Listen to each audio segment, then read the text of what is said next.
leaders. Myself Sirisha from Station Kanpur, Jannam district. So నేను ఒక student ని MSc organic chemistry చేస్తున్నా Hanamkonda new science PG college లో. So first of all ఈ opportunity ఇచ్చిన thank you sir. So ఇంత గొప్ప ఆపర్చునిటీ ఇచ్చిన అప్లయన్స్ Renuka madam, Narayana sir and Upendra madam, mister great leader crown director Kommalu sir. So వీళ్ళందరికీ హార్ట్ఫుల్ గా థ్యాంక్స్ చెప్తున్నా. సో అవకాశం లేని దగ్గర పనిచేయడం కన్నా అవకాశం ఉన్న దగ్గర మీ టాలెంట్, మీ ఎఫెక్ట్ మొత్తం పెట్టి ప్రూవ్ చేయండి. సో యాజ్ అ స్టూడెంట్ గా వెస్టీజ్ పార్ట్ టైం టేకప్ చేస్తున్నా. ప్రెసెంట్ బ్రాంజ్ లెవెల్లో ఉన్నా.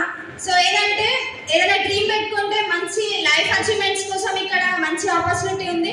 సో బయట ఎక్కడ ఆపర్చునిటీ లేదు my dear friends. So main గా స్టూడెంట్స్ కి చెప్పేది ఏంటంటే, so education is part of life, education is not life. Apart from education you need to so many things. Yes or no? So చదువు